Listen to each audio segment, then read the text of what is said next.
हमारे बेसिक शिक्षा परिषदीय विद्यालयों में शिक्षा की गुणवत्ता वृद्धि के लिए उत्तर प्रदेश शासन ने मिशन प्रेरणा नाम की योजना लॉन्च किया है, जिसमें 2 विषयों भाषा एवं गणित की दक्षता संप्राप्ति हेतु कक्षा 1 से कक्षा 5 तक के लिए प्रेरणा लक्ष्य निर्धारित किया है और इसे प्राप्त करने की समय सीमा मार्च 2022 थी, जिसे शासन ने अब बढ़ाकर मार्च 2023 कर दिया है। अब यदि हमारे गुरुजनों के परिश्रम के साथ यदि बच्चे और उनके अभिभावकों का सहयोग मिल जाए तो प्रेरणा लक्ष्य हासिल करने में आसानी होगी। तो आइए प्रेरणा लक्ष्य के विषय में चर्चा करते हैं।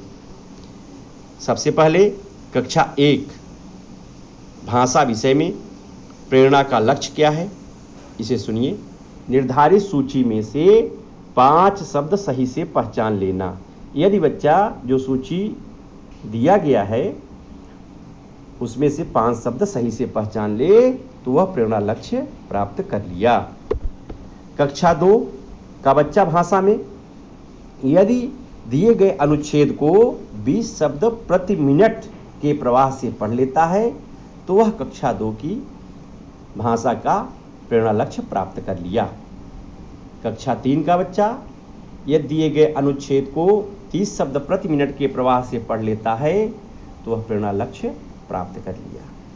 कक्षा 4 का बच्चा दिए गए अनुच्छेद छोटे अनुच्छेद को पढ़कर उसमें दिए गए प्रश्न को 75% यदि हल कर लेता है तो वह बच्चा कक्षा 4 का भाषा संबंधित प्रेरणा लक्ष्य प्राप्त कर लिया। कक्षा 5 में बड़े अनुच्छेद को पढ़कर 75% प्रश्नों के सही उत्तर यदि बच्चा दे देता है तो वह कक्षा 5 का भाषा संबंधी प्रेरणा लक्ष्य प्राप्त कर लिया। आइए गणित विषय के प्रेरणा लक्ष्य के विषय पर चर्चा करते हैं। कक्षा 1 का बच्चा गणित में निर्धारित सूची में जो संख्याएं दी गई हैं यदि उन संख्याओं में से 5 संख्याओं की सही पहचान कर लेता है तो बच्चा गणित में प्रेरणा लक्ष्य प्राप्त कर लिया। कक्षा 2 का बच्चा 1 अंकीय जोड़ और घटाना के दिए गए प्रश्नों में से 75% प्रश्नों को यदि वो सही कर लेता है, हल कर लेता है तो वह बच्चा कक्षा 2 की गणित की दक्षता प्राप्त कर लिया। कक्षा 3 का बच्चा यदि जोड़ घटाना जो हासिल वाला है दिया जाता है उसको और उसमें से वह 75% प्रश्नों को हल कर लेता है तो बच्चा गणित की दक्षता प्राप्त कर लिया है।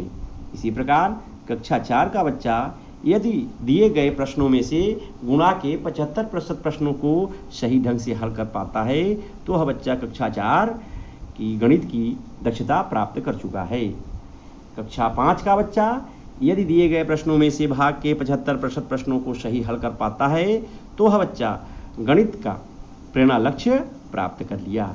इसके साथ यदि बच्चा सारे बच्चे इस प्रकार से अगर अपने अपने विषय में भाषा और गणित के विषय में इन दक्षताओं को प्राप्त कर लेते हैं तो हमारा विद्यालय प्रेरक विद्यालय बन जाएगा। प्रेरक विद्यालय बनने के बाद कई विद्यालय जब प्रेरक विद्यालय बन जाएंगे तो पूरा ब्लॉक प्रेरक ब्लॉक बन जाएगा। इसी प्रकार से प्रेरक जिला बनेगा और उसके बाद हमारा प्रदेश प्रेरक प्रदेश बन जाएगा। यदि आपको यह वीडियो अच्छा लगा हो तो इस चैनल को लाइक और सब्सक्राइब अवश्य करें। धन्यवाद।